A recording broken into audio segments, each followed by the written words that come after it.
คนทั่วไปที่บ่แม่นเศรษฐีเงินบ่หลายทรัพย์บ่หลายแต่อยากเฮ็ดทานใหญ่ๆเป็นยอดของทานนี่นะขน่อย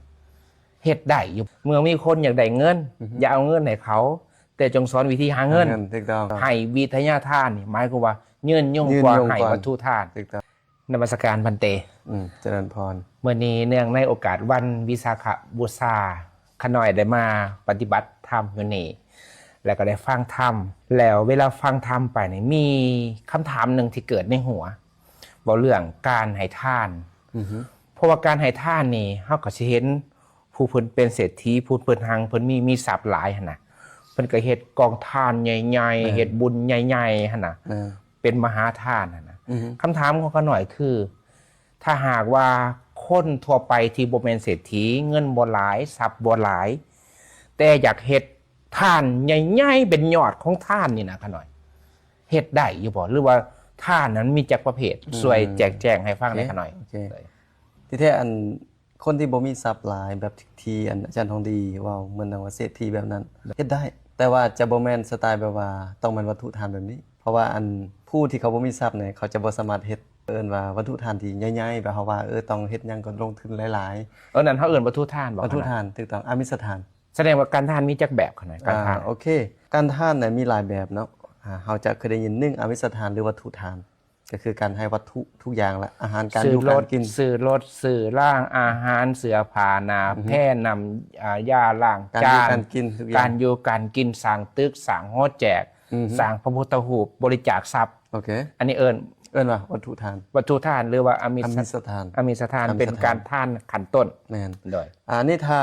คนยากจนนี่คันเขาบ่มีทรัพย์เขาบางเทื่อก็เฮ็ดบ่ได้ในตัวนี้แม่นอันนี้ส่วนหลายเขาจะเฮ็ดแบบเบาใหญ่ๆคือส่วนหลายจะเป็นผู้ที่มีทรัพย์แต่ว่าก็ได้บุญคือกันเนาะได้บุญคือกันนะส่วนหลายเฮาคนทั่วไปเนี่ยเฮาส่วนหลายมันเน้นสิ่งที่มันน้อยๆน้อยๆแต่วันนี้มันมีทานที่สูงไปกว่าตัวนี้อีกทานที่สูงกว่าอามิสทานหรือวัตถุทานนี่แม่นหยังตัวนี้เขาเอิ้นว่าคันว่าทางนอกเอิ้นว่าวิทยาทานวิทยาหมายถึงความรู้ถูกต้องเป็นการที่ให้ความรู้แบบอาจารย์ทองดีไปงานนั้นงานนี้ไปขน่อยไปวัดมื้อนั้นถูกต้องไปให้ความรู้โดยที่เป็นความรู้ที่เอิ้นว่าคนทางนอกเขาแบ่งปันกันเพื่อการใช้ชีวิตที่ทางนอกแบบธุรกิจหรือการงานหยังก็อย่างแสดงว่าอันนี้นี่สูงกว่าวัตถุทานถูกต้องสูงกว่าวัตถุทานขน่อยในทางโลกอีกตัวนึงเพิ่นว่าเมื่อมีคนหิวปลาอย่าเอาปลาให้เขาแต่จงสอนวิธีหาปลาถูกต้องเมื่อมีคนอยากได้เงินอย่าเอาเงินให้เขาแต่จงสอนวิธีหาเงินถูกต้องนั่นแปลว่าสอนวิธีหาปลายืนยุ่งกว่าสอนวิธีหาเงินยืนยุ่งกว่าเอาเงินให้วิทยาทานนี่หมายความว่ายืนยุ่งกว่าให้วัตถุทานวัตถุทานหมดใดคือให้ในตอนนั้นก็คือหมดตอนนั้นอาจจะหมดตอนนั้นเลยสาธุแต่ว่าเขาบ่มีปัญญาฉะนั้นวิทยาทานเนี่ยมันสอนให้เขามีปัญญาฉะนั้นตัวนี้จึงสูงกว่าอามิสทานที่พอมาเมื่อกี้แล้วมีตัวที่สูงกว่ามีสูงกว่าอีกบ่ครับมีสูงกว่าอีกขั้นที่1อามิสทานหรือวัตถุทานถูกต้องขั้นที่2วิทยาทานหรือไปบรรยายให้ความรู้คนหรือว่าสอนคนร่วมกัน1ต่อ1สอนคนให้เขาเจ้าฮู้วิธีหาอยู่หากินก็ได้ตัวที่3นี่บัดนี้ตัวที่3เนี่ยตัวที่3เพิ่นเอิ้นว่าอภัยทานอภัยทานโอ้ตัวนี้เนี่ยถือว่าบ่ธรรมดาตัวนี้บ่ธรรมดาคันผู้ใดเฮ็ดได้นี่ถือว่าเกินว่ามีความสุขที่สุดแหละหมายความว่ามนุษย์นะหรือว่าคฤหัสถ์ทั่วไปอันนี้ว่าบ่ได้คือคนจนคนรวยเฮ็ดได้เบิดบางเทื่อคนจนเฮ็ดได้ดีก่อนก็มีบางเทื่อคนรวยเฮ็ดได้ดีก่อนก็มีแต่อันนี้นี่เกินว่าอภัยทานคืออภัยก็คือเฮาฮู้แล้วให้อภัยก็คือเป้าหลักๆก็คือศัตรูก่อนเจ้าสิให้อภัยบ่ได้ก่อนเจ้าก็ต้องให้ศัตรูก่อนให้อภัยศัตรูก่อนศัตรูหมายถึงว่าเวลาเขาเฮ็ดบ่ดีนำเฮาหลายอย่างบ่ว่าจะเป็นสิ่งที่เขามาเว้าแนวบ่ดีบ่ให้หรือเขามากระทำแนวบ่ดีต่อเฮาทุกอย่างที่มาเฮ็ดแนวบ่ดีต่อเฮานี่เฮาจะวางใจได้เพื่อให้อภัยนะอันนี้คืออันเป็นสิ่งที่สูงเป็นสิ่งที่ถ้าเฮ็ดได้ถือว่าเจ้าในจัดอยู่ในประเภทการทานขันที่3มันที่3เอิ้นว่าอภัยทานคือให้อภัยคนคันผู้ใดเฮ็ดได้ตัวนี้นี่นะนอนเป็นสุขขนาดใดนอนก็เป็นสุขตื่นเป็นสุขเฮ็ดเวียกเฮ็ดงานได้ประสิทธิภาพเพราะว่าหยังบ่มาเพราะว่าพวกนี้มันบ่มารบกวนเฮาการที่เมื่อได้เฮาบ่ให้อภัยทานนี่ผู้เจ้าว่า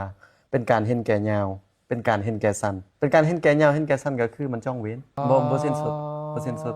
ที่แท้มันมีอยู่แล้วในโลกนี่มันมีอยู่แล้วแต่ขึ้นกับว่าเฮาสิ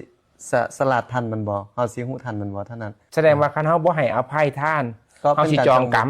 เป็นการจอง จองเวรจองกรรมกัน หมายถึงว่าคันเฮาให้อภัยปุ๊บนี่สิ่งที่เขามาเฮ็ดบ่ดีนำเฮาเป็นของเขาผู้เดียว เป็นของผู้นั้นผู้เดียวคันเฮาให้อภัยได้ถ้าเฮาบ่ให้อภัยได้ตอนนั้นแสดงว่ากรรมตัวนั้นเป็นของเฮานะได้ทั้งสองเขาก็ได้เฮาก็ได้บัดนี้เพราะว่าเฮาก็ ถ้า จอง ว่าเฮาปั๊บปุ๊บ เฮาปาก รรม ปุ๊บ ตัวนั้น นี่ จะตกเป็นของเขา เป็นของเขาผู้เดียวคันว่าตามธรรมนะเป็นของเขาผู้เดียวเฮานี่อยู่สบายเป็นสุขอีกเด้เป็นหยังเฮาจึงให้อภัยเขาบ่ได้เป็นหยังฮู้บ่พระเจ้าว่าย้อนว่าเฮานี่คิดจังซี่ว่าเขาด่าเฮาเขาตีเฮาเขาเอาของเฮาไป อ่าฮะ เขาชนะเฮาคิดแต่จังซี่เด้ เขาคิดว่าเฮา เฮาคิดแต่จังซี่ เขาคิดว่าเขาเอาบางอย่างไป ถูกต้องเขาเอาสิ่งของเฮาไป ได้ สิ่งที่เฮาฮักหรือสิ่งที่เฮาบ่ฮักอย่างก็ตาม ได้ หรือว่าเขาชนะเฮาคิดแต่จังซี่เด้ คิดแต่ว่าเขาชนะ เมื่อคิดแต่จังซี่แล้วเกิดว่าการให้อภัยบ่เกิดอาจารย์พุทธเจ้าบอกว่าฉะนั้นการให้อภัยนี้จึงเป็นธรรมที่เลิศกว่าวัตถุทานกับวิทยาทานเมื่อกี้ที่เฮาจะเห็นบ่ โดย ก็คือมันเลิศก่อน แสดงว่าโบหังโบมีเงินโบหลาย อือฮึ แต่ว่าให้อภัยคนเป็น อันนั้นคือยอดคน ซึ่งนี่ถือว่ายอดคน ยอดคน ยอดคนแหละเพราะว่าคันเราเว้าว่าแต่คือคนที่มีปัญญาเป็นหยังเวลาเฮาให้อภัยคนบ่ได้นี่เพิ่นจะบอกว่าตอนนั้นเนี่ยเฮาเหมือนดังคนขาดสติเด้มันขาดสติแล้วมันเป็นหยังมันโกรธ1โกรธ2มาเห็นแต่ไผ โดย เห็นแต่ภัยเห็นแต่โทษว่าเฮาเฮ็ดจังไดเนาะเพื่อจะเอาชนะคืนลักษณะนี้ฉะนั้นพระเจ้าจึงบอกว่าการเอิ้นว่าการจองเวรจองกรรมเนี่ยนะมันบ่นะก็มันมีมาแล้วในอดีตมันมีมาแล้วฉะนั้นคันเมื่อใดเฮาให้อภัยเขาได้แสดงว่า ตัดกรรมทันที ตัดกรรมของเฮาเฮาบ่มี ตัดกรรมของเฮาแต่ว่าตัวเขาเฮ็ดบ่ดียังเป็นของเขา ยังเป็นของเขาแล้วเขาสิอโหสิกรรมคือกันเขาสิให้อภัยใดคือกันบ่ล่ะเฮานี่ให้อภัยได้แล้วเฮาก็อยู่เป็นสุขฉะนั้นคำถามนี้ก็มีพราหมณ์เข้าไปถามพระพุทธเจ้าเนาะถามว่าคนนี่น่ะจะนอนเป็นสุขเนี่ยนะค่าหยังจึงนอนเป็นสุข ขาหยัง ค่าหยังได้ โดย ทำลายหยังได้จึง โด นอย นเป็นสุข โดย ค่าหยังได้จึงอยู่เป็นสุขจึงหลับเป็นสุขพระเจ้าว่าคำเดียวค่าความโกรธก็ความโกรธนั่นแหละเฮ็ดให้เฮาอยากจองเวรจองกรรมความบ่พอใจความหงุดหงิดนั่นแหละความที่คิดว่าเขานั้นเอาชนะเฮานั่นแหละเขาจึงให้อภัยบ่ได้ฉะนั้นเพิ่นบอกว่าคันเจ้าอยากอยู่เป็นสุขนอนเป็นสุขตื่นเป็นสุขอยากเฮ็ดหยังได้ประสิทธิภาพนะ ขาความโกรธ ค่าความโกรธ สิขายังได้ขาความ คำเดียว โกรธกันหน่อย ก็ให้อภัย ให้อภัย ถูกต้องเมตตาจบ เพราะว่าสิ่งที่มันจบไปแล้วก็คือมันจบก็คือเฮาว่าเอาเส้นว่ามันเป็นอดีตแล้วจะเอาหยังมาแก้ไขนอกจากคำว่าให้อภัยโลกนี้น่าอยู่ย้อนให้อภัยแต่ว่าสิ่งที่คนมันเฮ็ดบ่ดีนำเฮาเนี่ยนั่นก็เป็นกรรมของเขาอยู่แล้ว มันเป็นของบ่ดีของเขาอยู่แล้ว มันเป็นของเฮาแล้วแต่ข้อเสียของเฮาคือเฮาฮู้บ่ทันกฎตัวนั้นนะเฮาก็เลยไปเอาตัวนั้นมา มาเป็นกรรมของเขา มา พอ เป็นกรรมของเฮา แสดงว่าปล่อยให้มันเป็นกรรมของเขาไป เป็นของเขาผู้เดียวที่แท้แล้วมันเป็นของเขาผู้เดียวอยู่แล้ว เขาเฮ็ด โดย เองเลยแต่เฮาเนี่ยนะไปจับเอามาให้หยังอ่ะนะ โดย คล้ายๆแบบนี้หั่นนะ โดยสาธุกันหน่อยบัดนี้เฮาว่าผลดีของการให้อภัยทานแล้ว ถูกต้อง แต่ถ้าหากว่าเฮาบ่ให้อภัยกันผูกขาดพยาบาทเบียดเบียนกันไปตลอดมีผลเสียหยังก็ได้ ผลเสียก็คือผู้ที่บ่ให้อภัยนั่นเองคือเป็นทุกข์ก่อนหมู่แล้วถามว่าผู้ที่มาเฮ็ดนำเขาแล้วเขาเป็นทุกข์หยังบ่เขาบ่ฮู้เรื่องเขานอนเป็นสุข บางทีเขาบ่ฮู้สามว่าเฮา กิ เกลียด ข้าว เขา แซ่บนอนหลับซ้ำแล้วผู้ใดเป็นทุกข์ตัวเองเพราะว่าเฮาให้อภัยบ่ได้เด้ เออ เพราะว่าผู้ที่เฮ็ดนี่คันเขาสำนึกคิดว่ามันเขาคิดว่ามันบ่ดีนี่เขาบ่เฮ็ดดอกเขาคิดแต่ว่าเป็นของเขาเด้ ได้ วันนี้ผู้เป็นทุกข์ก่อนก็คือตัวเองก่อน ตัวเองเป็นถูกก่อน แล้วต่อมาก็คือคนที่ฮักเฮาตัวนี้สำคัญขนาดนั้นสำหรับผัวเมียลูกหรือว่าคนเอามาข้างเฮาที่ฮักเฮาเขาจะทุกข์นำ โดย อันนี้สำคัญ เมื่อเขาเห็นเฮาถูกเขาก็ถูกนำ ทุกข์นำแหละเมื่อทุกข์นำสิ้นแล้ว ต่อไปมันยังการงานทุกอย่างร่วงไปคือกันได้เพราะว่ายังมันเพราะว่าเฮานี่มันเป็นทุกข์เด้ตอนนี้ คนที่อมข้างก็เป็นทุกข์แล้วต่อมามันยังการงานการเงินทุกอย่างนี่มันจะฟืดเครื่องไปนำเพราะว่าเฮาบ่ได้เป็นสุขเลย ต่อไปสามารถเป็นโรคฟุ้งซ่านโรคซึมเศร้าได้โรคซึมเศร้าได้เวลาเฮาเอาสิ่งเหล่านี้มาคือลายนะบ่เฮาบ่ยอมปล่อยมันออกนะบ่ยอมปลดปล่อยมันออก กลายเป็นโรคซึมเศร้า เป็น ได้ โรคซึมเศร้าได้เพราะมันสะสมได้มันสะสมได้ สะสมคิดวนเวียน วนเวียนอยู่หั่นก็เคยเป็นโรคประสาทเจ็บหัวเนาะ โดย แล้วต่อมาเด้มันก็คือเป็นการก่อเวรคือเก่าก็คือเอาว่าบ่สิ้นสุดการก่อเวรสุดท้ายมันผู้ใดเป็นทุกข์ตัวเองผู้เดียวผู้ใดเป็นสุขศัตรูแต่ฉะนั้นข้อดีที่สุดก็คือให้อภัยแล้ว ให้อภัยแล้ว ให้อภัยการให้อภัยก็บ่แม่นว่าจะให้มื้อนี้ได้เลยก็บ่แม่นแต่ว่าก็ให้ค่อยๆ ใช้เวลานะ ใช้เวลาถูกต้องใช้เวลาแล้วก็ทบทวนว่าต้องคิดน่ะดีว่าอย่างน้อยเฮาก็ดีเนาะที่เฮาได้เฮ็ดกับคนแบบนี้ ที่ดีที่ผ่านมาเฮาบ่ได้เฮ็ดของบ่ดี ฉะนั้นอย่าลืมว่าคนที่เขามาเฮ็ดกับเฮาบ่ดีทั้งที่เฮาเฮ็ดดีนํเขาน่ะคนผู้นั้นจะบ่เจริญจะบ่ คน เจริญ คนผู้นั้นจะบ่เจริญแม่นบ่ ถูกต้องเพราะว่าเมื่อดังเฮาเป็นคนมีบุญมีคุณสินะเขาไปเฮ็ดบ่ดีนํคนมีบุญมีคุณอันตรายเกินน่ะเป็นคนอกตัญญูเด้แบบ อก นี้ ตัญญู เวลาไปเฮ็ดแบบนี้นี่เวลาเขาได้ทรัพย์มาก็ได้น้อยเดียวบ่เดียวเขาก็เสื่อมเขาเฮ็ดหยังก็บ่เจริญเพราะว่าแล้วบัดนี้สิ่งที่เขาจะต้องประสบพบพรเนี่ยอีกน้อยข้างหน้าก็หลายเท่าอีก กรรมของเขาก็จะ กรร นำ มถูกต้องทุกอย่างมีผลของกรรมเบิด หน่อย เป็นผลของกรรมเป็นสิ่งที่ซื่อสัตย์ฉะนั้นการให้อภัยนี่คือเป็นผู้ที่ชนะที่สุดฉะนั้นพระเจ้าเพิ่นจึงใส่หลักเมตตาเนี่ยเห็นบอกคนให้อภัยในสุดท้ายก็อยู่เป็นสุข โดย อันนี้คือตัวที่3ตัวที่3ตัวที่4ได้เป็น ตัวที่4นี่ถือว่าแฮงสูงขึ้นไปอีกเพิ่นว่าธรรมทาน โอ้ ธรรม ธรรมทานเนี่ยแสดงว่ากสิแม่นผู้โหธรรมหั่นแหล้วเนาะขนาด ธรรม เนาะ ทานก็คือแบบพระพุทธเจ้าเพิ่นให้ธรรมะหรือครูบาอาจารย์เพิ่น หรือว่าพระสงฆ์องค์ แม่นแหละ เจ้า ตัวนี้เป็นไปเพื่อหลุดพ้นเลยหลุดพ้นทุกข์เลยบ่ตัวนี้ ถ้าหากเข้าใจแก่นแท้ของธรรม ถูกต้อง คือผลทุกข์เลย ถูกต้องแล้วเวลาให้ธรรมะกับคนนี่ก็คือถ้าเขาได้สติได้ปัญญาเขาก็หลุดพ้นได้เลย หมายความว่าตัวนี้แม่นสุขใจ สุขใจถูกต้อง พ้นทุกข์ พ้นทุกข์ บ่อาฆาตบ่พยาบาท ตัวอภัยทานนี่คือกันก็คนให้อภัยได้ก็เหมือนดังว่าอโหสิกรรมแล้ว อโหสิกรรม หมายถึงว่าเป็นผู้บ่มีกรรมต่อกัน เลย ก็คือเขาเว้าแหละว่า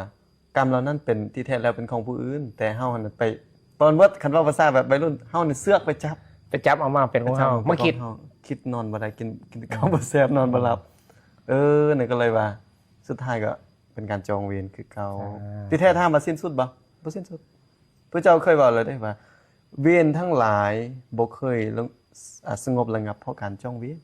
บ่เคยสงบระงับพระเจ้าได้บอกเนี่ย ด้วย แต่เวรทั้งหลายเนี่ยสงบระงับเพราะการบ่คู่เวรบ่จองเวรทำนี่เป็นของเก่าใส่ได้ตลอดพระเจ้าว่าเป็นของเก่าแล้ว บ่แม่นเรื่องใหม่ บ่แม่นเรื่องใหม่เป็นของที่มีมาต้นแล้ว แสดงว่าคันเฮาตัดได้แล้วเฮาก็เป็นยอดคน เป็นยอดคนเป็นคนสลาดอีกด้วย สลาดอีกด้วย แล้วเวลาหาอยู่หากินก็เจริญ แล้วคนที่มาเฮ็ดนำ นอนหลับ แน่นอนแหละ สรุปตอบคำถามนี่ว่า คนทุกข์คนยาก คนทั่วไปถ้าอยากเฮ็ดมหาทาน อันยิ่งใหญ่ที่สุดบ่ได้เกี่ยวกับทรัพย์บ่ได้เกี่ยวกับว่ามีเงินหลายปานใดตัวที่สำคัญ อภัยทาน อภัยทานคือให้อภัยคนใด อภัยคนใด โดยเฉพาะอภัยคนที่เฮา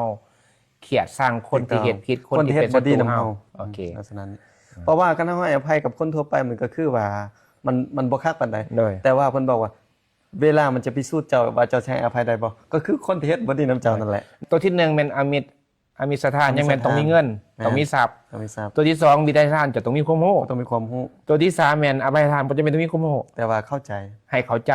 เขาเข้าใจในมุมมอง ส่วนตัวที่4ก็สิแม่นหน้าที่ของพระสงฆ์องค์เจ้า ธร เนาะ รม ขนาด ทา นั้น น หรือว่าญาติโยมก็ได้ตอน ญาติโยมก็ได้